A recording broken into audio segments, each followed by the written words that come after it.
Nesta videoaula, os temas abordados serão delimitação da área chapeável e confecção da moldeira individual. A moldeira individual será utilizada posteriormente para a realização da moldagem funcional com pressão seletiva na sequência de confecção da prótese total.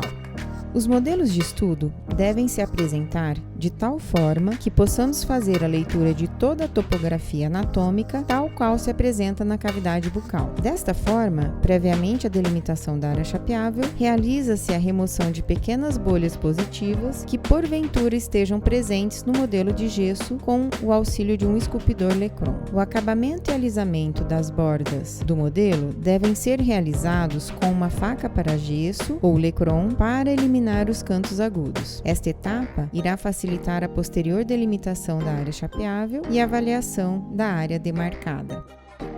A área chapeável, ou área basal, é aquela que será recoberta pela prótese total. O objetivo de sua delimitação é conhecer a extensão máxima que poderá ser recoberta pela prótese, visando obter maior retenção e proporcionar conforto ao paciente. Quanto maior é a área chapeável, maior é a retenção. Porém, sua extensão sem respeitar os limites anatômicos irá causar desconforto ao paciente. Essa delimitação deverá ser feita no modelo anatômico a lápis na maior extensão possível, respeitando as referências anatômicas, a fim de que a imagem obtida corresponda com a área funcionalmente desejada, guiando a confecção da moldeira individual.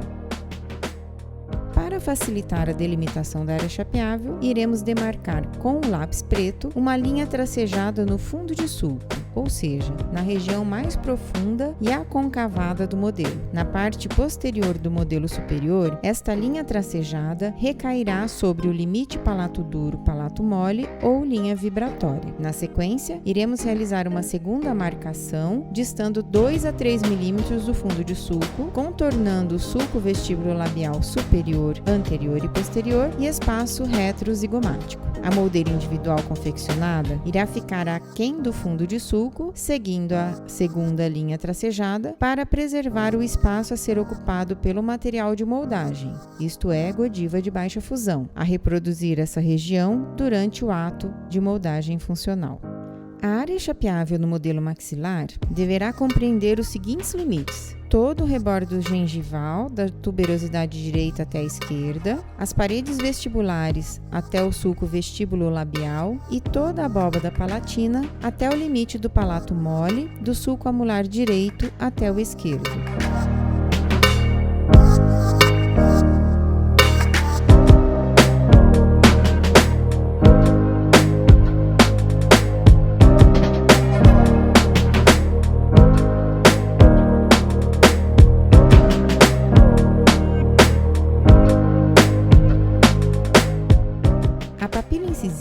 As rugosidades palatinas e a sutura palatina mediana são regiões de submucosa extremamente fina ou com certo grau de flacidez, o que pode resultar em maior sensibilidade ao paciente durante a utilização da prótese. Além disso, a pré-maxila apresenta uma cortical óssea muito fina e suscetível à reabsorção e, quando traumatizada por forças oclusais, deixa uma fibromucosa sem sustentação óssea, portanto, insatisfatória para suporte da força mastigatória. A zona de alívio abrangerá toda a pré-maxila, incluindo essas estruturas, evitando o trauma da base da prótese.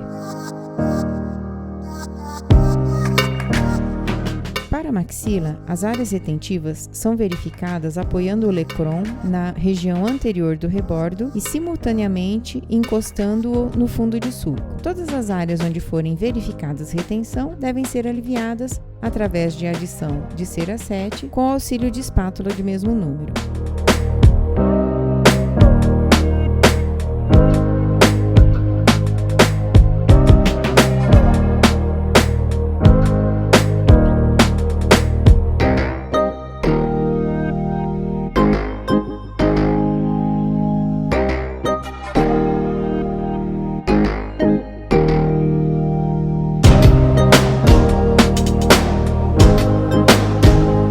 Recomenda-se que sejam feitos esses alívios para facilitar a remoção da moldeira individual e evitar a fratura do modelo de gesso durante esse procedimento. Os excessos deverão ser removidos com o esculpidor Lecron. O alívio não deve recobrir o fundo de sulco. A cera deve terminar em ângulo reto com o mesmo.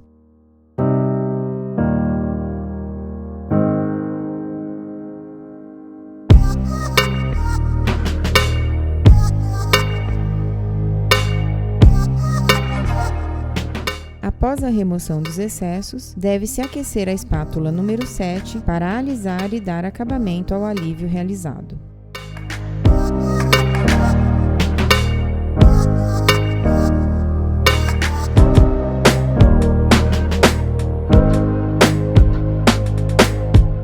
Toda zona de alívio, seja ela de proteção de áreas críticas da fibromucosa ou de áreas retentivas, deverá ser demarcada previamente a lápis para depois ser recoberta com cera. Esta será fundida em lamparina de chama vertical e levada ao modelo com o auxílio de espátula número 7. Deve-se acrescentar a cera em pequenas porções até o preenchimento total da região. Após isso, deve-se realizar o alisamento e a uniformização da cera com a espátula aquecida. O alívio deverá ter aproximadamente 2 mm de espessura para proporcionar o espaço necessário na moldeira para o material de moldagem. Dessa forma, a moldeira individual não entrará em contato com a fibromucosa nas regiões aliviadas, possibilitando que essas áreas não sejam comprimidas durante a etapa de moldagem funcional.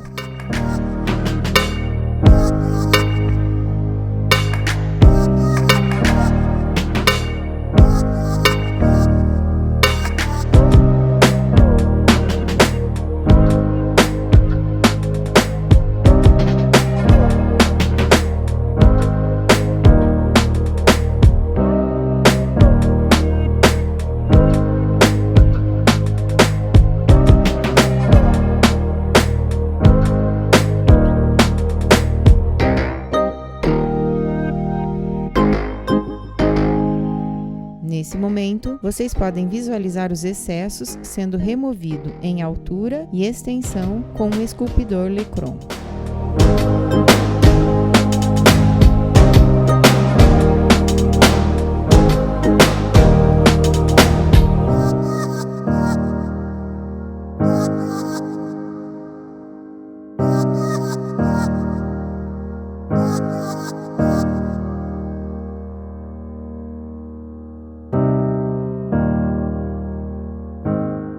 Nesta primeira imagem, podemos verificar a área retentiva presente na região anterior do rebordo e, na imagem seguinte, seu total preenchimento com cera. O modelo deve ser previamente isolado com isolante para resina à base de alginato solúvel em água, o qual, em contato com o gesso, se transforma em uma película de alginato de cálcio. Pincela-se o líquido isolante em toda a área basal, inclusive sobre a cera. Ao aplicar o isolante sobre a cera, objetiva-se que a mesma fique retida no modelo ao remover a moldeira. Para a confecção da moldeira individual, um pequeno pedaço da lâmina de cera 7 dobrada ao meio é colocado em cada extremidade de uma placa de vidro para servir de controle da espessura de resina acrílica, que deve ter cerca de 3 a 4 milímetros. Essa espessura conferirá rigidez, não permitindo a deformação do material de moldagem levado pela moldeira. Ambas as placas de vidro são isoladas com vaselina.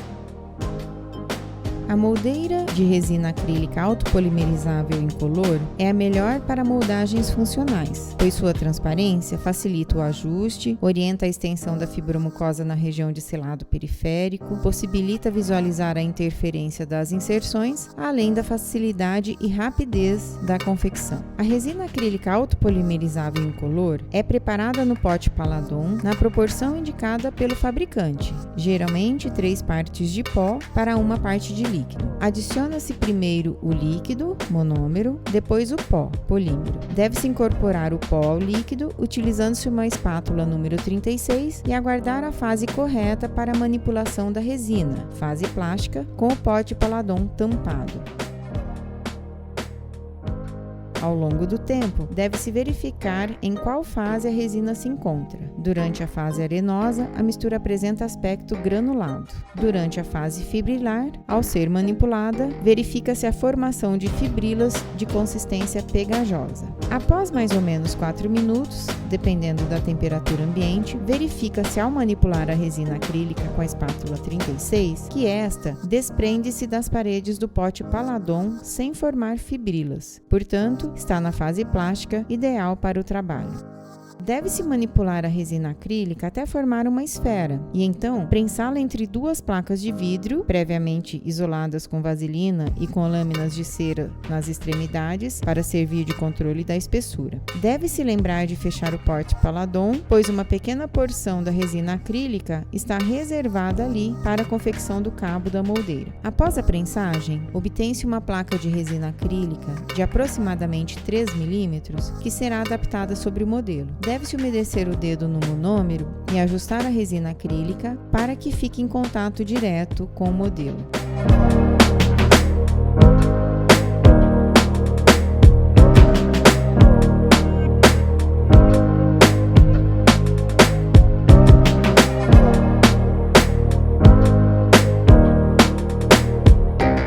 Antes da completa polimerização da resina acrílica, deve-se umedecer o esculpidor Lecron no manômero e recortar os excessos de resina de acordo com os limites gerais estabelecidos na delimitação da área chapeável. Deve-se cuidar para que a resina permaneça adaptada ao modelo até a sua completa polimerização.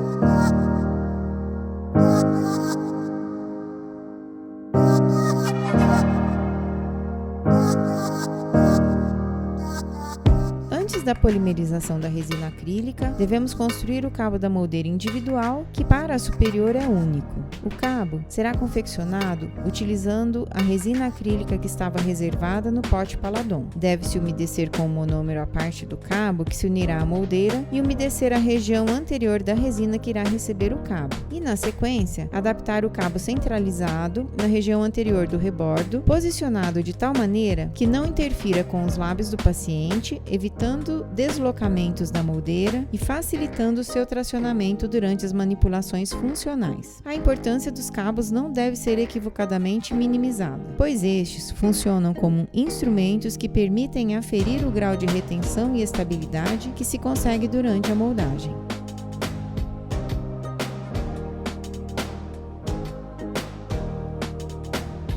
Após o término da reação de polimerização do material, redução do efeito exotérmico, a moldeira é retirada do modelo com auxílio do esculpidor Lecron e a delimitação da área chapeável é transferida à moldeira para se processar a remoção dos excessos.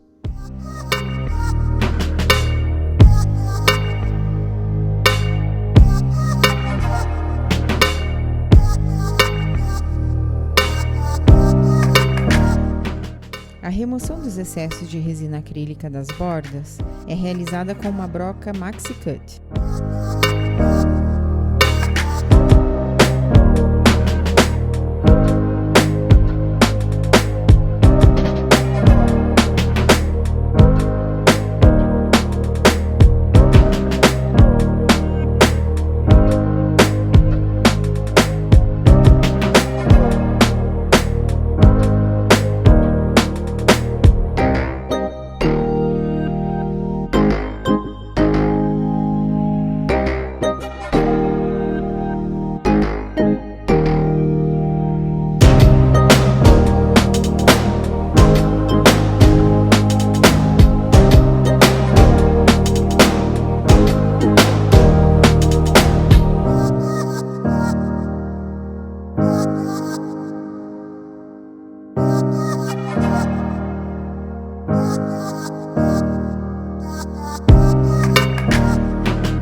Na sequência, o freio labial e demais freios presentes são aliviados utilizando-se uma broca mini cut de diâmetro reduzido.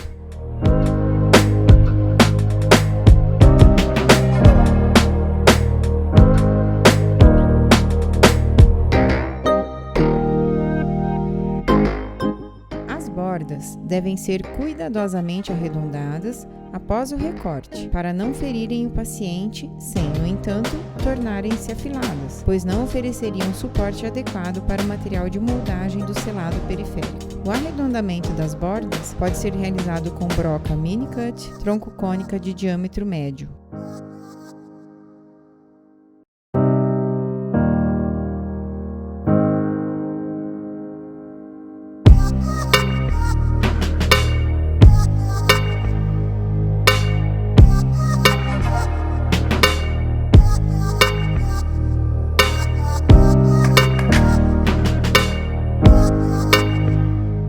O acabamento e polimento das bordas são realizados inicialmente com mandril e tiras de lixa, seguido de um kit de pontas montadas para acabamento e polimento de resina acrílica.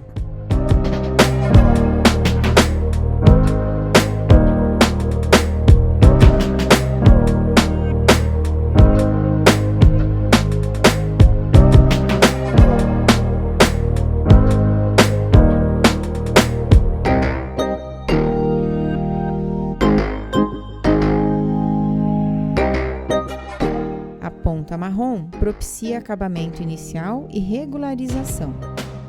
A ponta verde propicia remoção de riscos.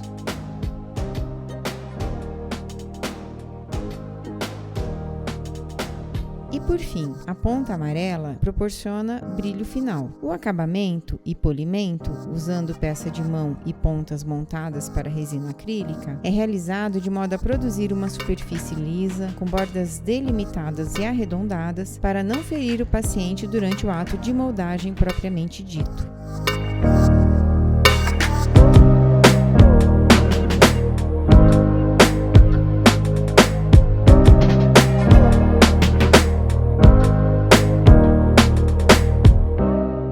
Previamente à delimitação da área chapeável, realiza-se a remoção de pequenas bolhas positivas que, porventura, estejam presentes no modelo de gesso inferior com o esculpidor Lecron. O acabamento das bordas do modelo deve ser realizado com uma faca para gesso ou Lecron, para eliminar os cantos agudos.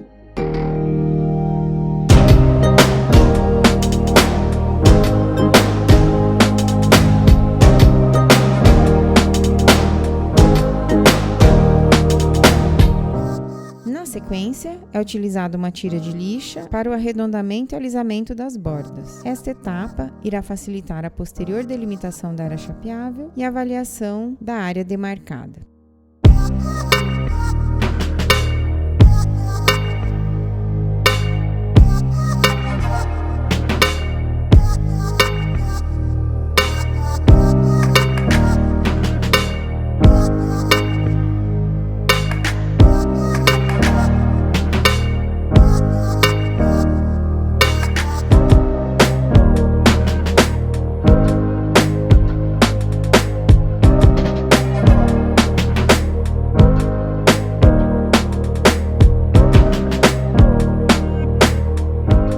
O modelo anatômico deve ter uma base de aproximadamente 1 cm, distância medida com o auxílio de uma régua ou um espessímetro na parte posterior do modelo.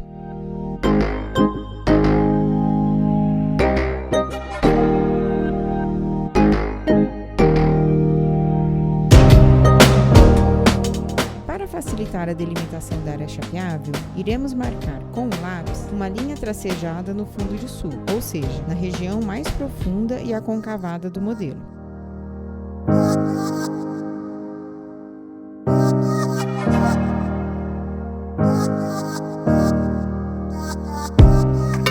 A delimitação da área chapeável inferior se inicia pelo alívio do freio labial inferior, contornando-o em formato de U. Na sequência, iremos realizar uma marcação distando 2 a 3 mm do fundo de sulco, contornando o sulco vestíbulo-labial inferior, anterior e posterior. A área chapeável no modelo mandibular envolverá todo o rebordo residual até os 2/3 anteriores da papila retromolar direita e esquerda, suas vertentes vestibulares e linguais, incluindo as regiões de reforços ósseos das linhas oblíquas.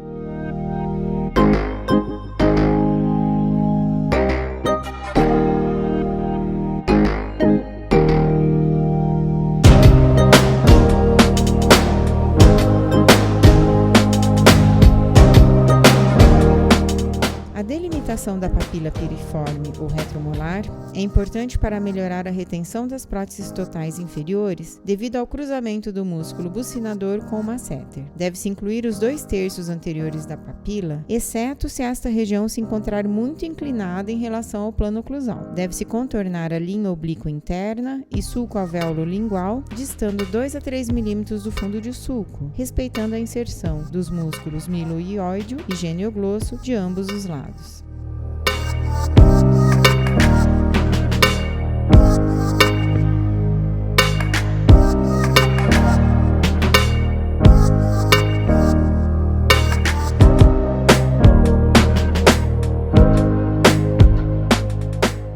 Após a delimitação da área chapeável, será delimitada a zona de alívio. A zona de alívio para a mandíbula envolve a crista do rebordo, que não é considerada uma área capaz de suportar pressão por ser composta de osso trabecular coberto por um tecido mole mais suscetível a lesões do que o da arcada superior.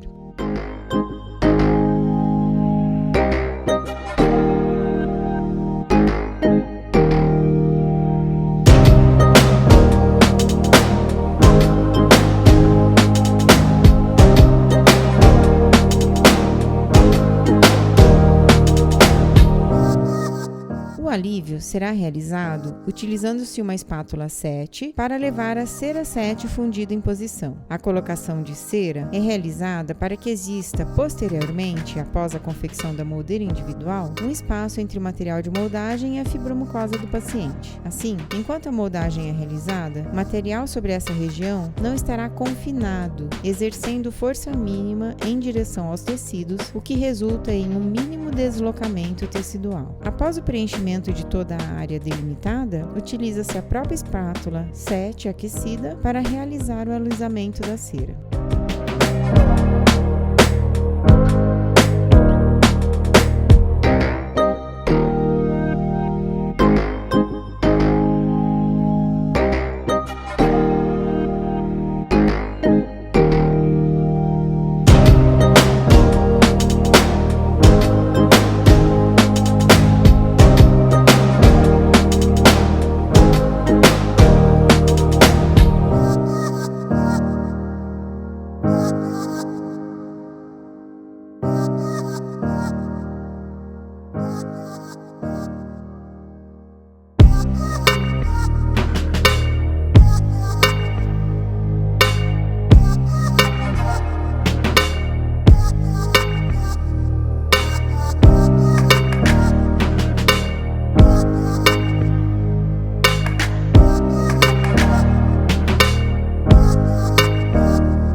Os excessos em largura e espessura são removidos com Lecron.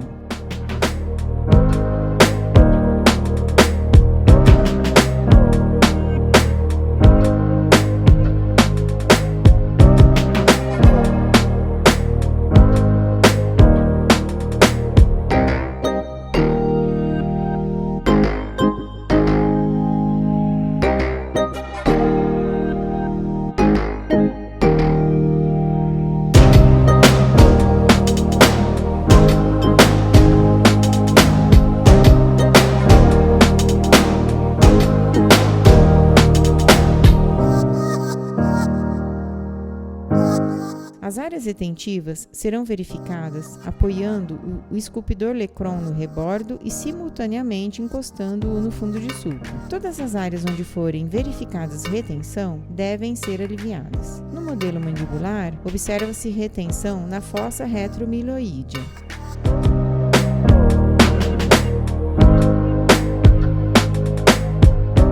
O alívio das áreas retentivas é realizado através da adição de cera 7 fundida com espátula 7 para que não ocorra fratura do modelo de gesso durante a remoção da moldeira individual.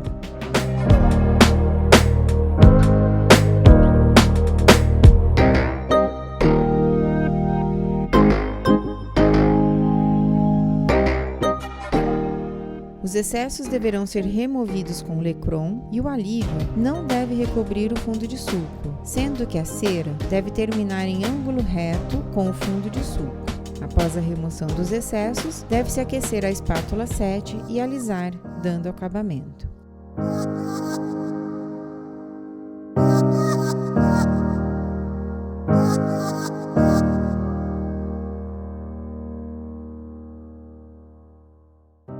modelo deve ser previamente isolado com isolante para resina, o qual deve ser pincelado em toda a área chapeável, inclusive sobre a cera.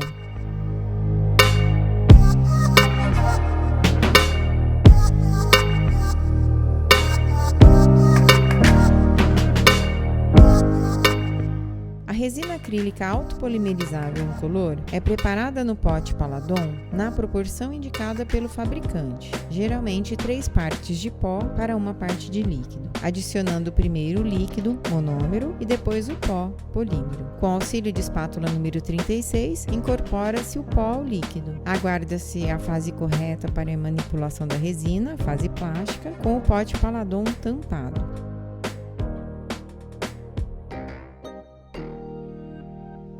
A moldeira deve ser feita com material rígido e com cerca de 3 a 4 mm de espessura. Desta forma, um pequeno pedaço da lâmina de cera 7, dobrado ao meio, é colocado em cada extremidade da placa de vidro para servir de controle da espessura.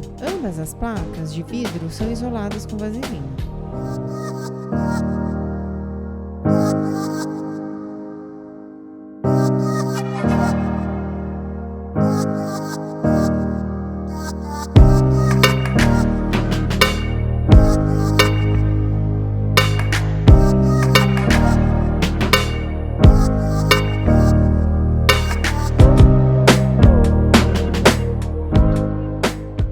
Deve-se manipular a resina até formar um cilindro, reservando uma outra porção para a confecção dos cabos.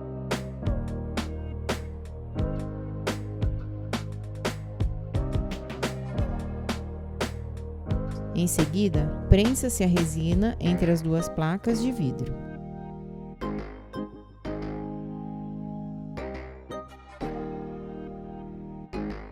Remover a resina acrílica da placa com auxílio da espátula 36. Após a prensagem, obtém-se uma placa de resina acrílica de aproximadamente 3 mm, que será adaptada sobre o modelo.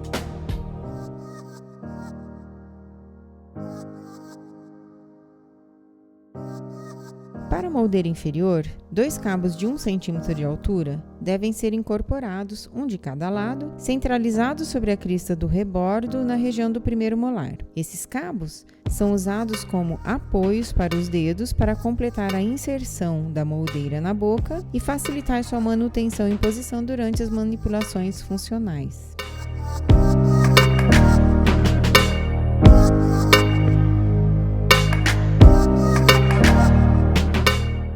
Deve-se umedecer o dedo no monômero e ajustar a resina acrílica para que fique em contato direto com o modelo.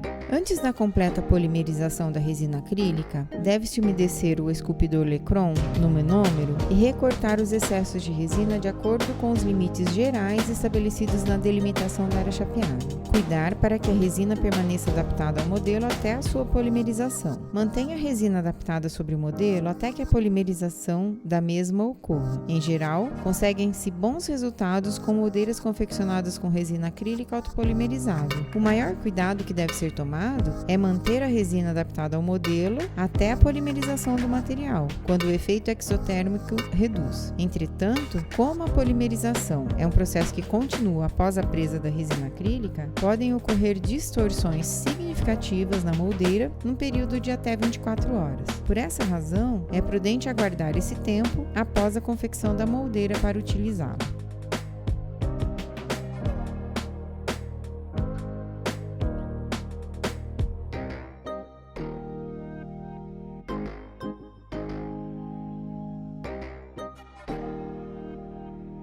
Após o término da reação de polimerização do material, redução do efeito exotérmico, a moldeira é retirada do modelo com o Lecron.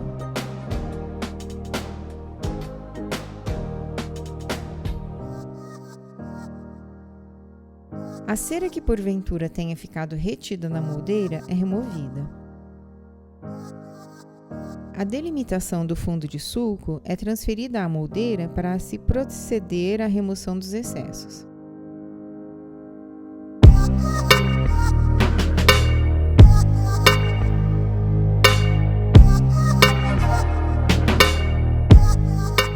A remoção dos excessos de resina acrílica das bordas é realizada com uma broca Maxi Cut. Transfere-se a delimitação da área chapeável para a moldeira. Removem-se os excessos aos poucos e retorna-se a moldeira ao modelo para conferir a delimitação. Realiza-se o recorte até que a borda da moldeira coincida em toda a extensão com a delimitação externa da área chapeável.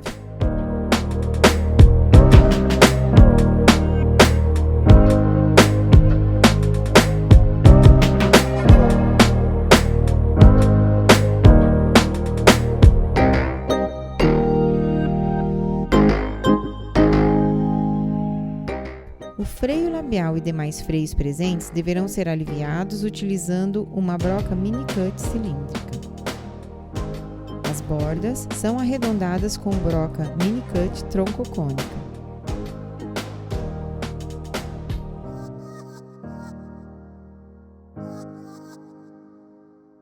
O acabamento e polimento das bordas são realizados inicialmente com mandril e tiras de lixa, seguido de um kit de pontas montadas para acabamento e polimento de resina acrílica.